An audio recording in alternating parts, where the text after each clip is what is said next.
एक शिक्षक बनना बहुत ही मुश्किल बात है। एक शिक्षक बनना इसलिए मुश्किल बात है क्योंकि आज के जनरेशन को नॉलेज कहीं से मिल जाएगा।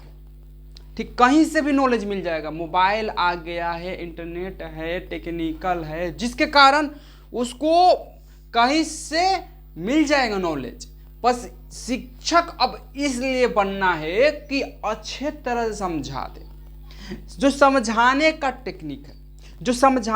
टेक्निक है उसको अब डेवलप करना है।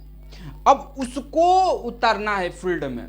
अब इस फील्ड में सिर्फ समझाने का तरीका को निकालना है, क्योंकि यहाँ पर ऐसे ऐसे टेक्निक आ गया है जो बिना लिखे ही सब समझ आएंगे। डिजिटल बोर्ड आ गया है, तो अब समझाने का तरीका होना चाहिए।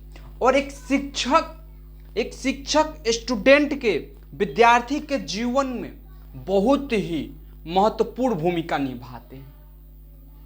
एक स्टूडेंट, एक शिक्षक का जीवन बहुत ही, एक स्टूडेंट का पहला गुरु उनके माता पिता होते हैं, जबकि दूसरे गुरु उनके शिक्षक होते हैं। शिक्षक गुरु सिर्फ नॉलेज नहीं देते, सिर्फ पढ़ाते नहीं हैं, बट उसको समझाते हैं कि क्या सही है, हमको किस मार्ग पर चलना चाहिए, हमको किस रास्ते पर चलना चाहिए, ताकि अपने जीवन की एक नई यात्रा शुरू कर सके। एक नया सपना लेकर आते हैं शिक्षक के पास। शिक्षक एक उचित विचार, उचित सोच उनको देते हैं। और पता है कि शिक्षक दिवस कब मनाते हैं, काहे लिए मनाते हैं? शिक्षक दिवस हम सभी जानते हैं 5 सितंबर को मनाते हैं। इन्हीं 5 सितंबर 1888 ईस्वी में डॉक्टर सर्वपल्ली राधाकृष्ण का जन्म हुआ। उनका जन्मदिन पर, मतलब वो इतने विद्वान थे, वो एक टीचर थे, टीचर के साथ साथ दार्शनिक थे, और बाद में ये उपराष्ट्रपति बने भारत के। इनके पास इतना नॉलेज था कि ये बुक लिखते थे, बहुत सारे बुक भी लिखे। और इनके शिक्षक के कारण, पढ़ाने का तरीका के कारण इनको भारत रत्न मिला, डॉक्टर सर्वपल्ली राधाकृष्ण। इनके प्रति, इनके बच्चों के प्रति बहुत ही भावनाएं थी, बहुत ही प्रेम करते थे। ये बच्चों से बहुत ही प्रेम करते थे, इनका बच्चों के प्रति लगाव बहुत अधिक था। ये सोचते थे कि हर एक गरीब लड़का भी पढ़े, हर किसी को शिक्षा मिले, हर किसी को शिक्षा मिले। गरीब हो तो, अमीर हो तो, मिडिल परिवार के हो तो, मतलब सबको शिक्षा उचित होना चाहिए। शिक्षा में किसी प्रकार का भेदभाव नहीं होना चाहिए, समान होना चाहिए, ये चाहते थे। इसी कारण से इनको भारत रत्न मिल प्राप्त हुआ।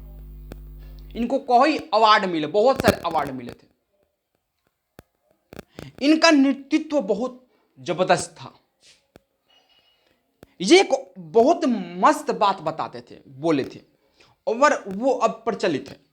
इन्होंने कहा था कि जहां से हमको शिक्षा मिल जाए, हमको जहां से शिक्षा मिल जाए वही हमारा विद्यालय है, और तथा जो हमें शिक्षा दे वही हमारे टीचर हैं, वही हमारे टीचर है। इनका एक और भूमिका थी कि ये बोलते थे, शिक्षक एक छात्र के जीवन में बहुत ही महत्वपूर्ण भूमिका निभाते हैं। एक शिक्षक ना रहे, शिक्षक स्टूडेंट के जीवन में ना रहे तो स्टूडेंट का जीवन नहीं बन सकता। किसी भी लड़का से पूछो, किसी भी लड़का है, कोई भी लड़का है, उसे पूछो क्या बनना चाहते हो, अपना लक्ष्य बताएगा, अपना गोल बताएगा। हमको आईएएस बनना है, हमको आईपीएस बनना है, हमको डॉक्टर बनना है, हमको इंजीनियर बनना है, हमको राजनीतिक में ढुकना है, हम पॉलिटिक्स बनना है। मतलब अपना अपना अलग अलग विचार देगा, लेकिन ये नहीं कहेगा कि हमें टीचर बनना है। पता है क्यों? टीचर बनना मुश्किल काम है, क्योंकि उसको सोचना होता है, हमेशा सोचना होता है कि हम किस प्रकार से बच्चों को पढ़ाएं ताकि समझ में आ जाए। अगर एक क्लास में 100 स्टूडेंट हैं तो ये जरूरी नहीं है कि 100 स्टूडेंट तेजी हैं, पढ़ने में तेज है, इंटेलिजेंट है, ये नहीं है। ठीक है, कि सभी तेज है, इंटेलिजेंट है। कुछ तेज भी हो सकते हैं, कोई थोड़ा उससे भी डाउन, कोई उससे भी डाउन। इम्यूनिटी पावर जो होता है कमजोर किसी का होता है, किसी का अधिक होता है, किसी का स्ट्रांग होता है, सबका अलग अलग होता है। तो एक शिक्षक का बस उद्देश्य यह होता है कि उसको विशेष प्रकार से बेहतरीन पढ़ाए कि समझ में आ जाए। 60% 60 से 70% तो वो समझ जाएंगे, लेकिन जो 30% बच गए बच्चे, उनको कैसे समझाया जाए, उनको किस प्रकार से समझाया जाए, कितना इजी शब्द का, वर्ड का इस्तेमाल किया जाए ताकि ये बच्चे समझ जाए। ये जो बच्चे हैं ये समझे, ये अपनी अंदर भावनाएं लाते हैं कि हर बच्चों को एक अच्छा अनुभव हो, अच्छा से नॉलेज मिल सके, अच्छा से समझ सके अपने आप को और क्लास को भी। तो एक शिक्षक स्टूडेंट के जीवन में बहुत ही महत्वपूर्ण होता है। तो कभी भी एक अपने आप से वादा करना लो, अपने आप से एक वादा करो कि हम गुरुजनों, शिक्षकों का आदर करेंगे। अभी तुम बताते हैं, इतना अभी के समय में एक शिक्षक को कोई इज्जत नहीं देता है। सच बोल रहा है। जो स्टूडेंट पढ़ रहा है वो भी इज्जत नहीं दे रहा है, बोलते हैं बाक सर जी छोड़ो। लेकिन जो तुम्हारे जीवन को बना रहे हैं, तुम्हारे जो जीवन को बना रहे हैं, एक नया विचार दे रहे हैं, एक नया जीवन दे रहे हैं, उनका इज्जत कभी भी करना चाहिए। क्योंकि वो हमको सही गलत का भी फर्क बताते हैं कि ये सही है, ये गलत है, ये सही है, ये गलत है, ये रॉन्ग है, राइट है, ये सब कुछ बताते हैं। फिर भी हम शिक्षकों का आदर सत्कार नहीं करते हैं। ये हमारे प्रति गलती है। इसमें सोच होनी चाहिए कि हर शिक्षक को एक नया विचार दिया जाए, इज्जत दिया जाए, आदर सत्कार सब कुछ दिया जाए। क्योंकि जितना मेहनत वो करते हैं ना, यहां तक कोई नहीं कर सकता है।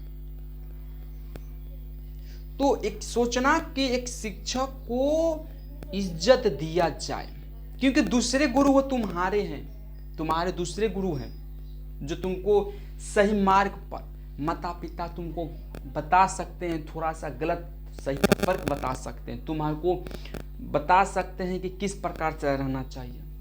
ठीक है, तुमको ये बता सकते हैं कि किस प्रकार से चलना चाहिए, किस प्रकार से रहना चाहिए, ये बता सकते हैं। समझ रहे हो? तुमको अनुशासन जो है शासन में वो बता सकते हैं। समझ रहे हो बात को? और एक टीचर जो तुमको एजुकेशन सब कुछ बताता है, सही गलत का भी फर्क बताएगा, तुमको एक अच्छे मार्ग पर, तुमको सही मार्ग पर ले चलेगा तुमको। तो उनके बारे में थोड़ा सा सही सोचिए ताकि आपका जीवन को वो सुधार रहे हैं, आपके जीवन में इंप्रूव कर रहे हैं, सुधार रहे हैं। तो ताकि उनके बारे में सोचिए तो अच्छा से सोचिए।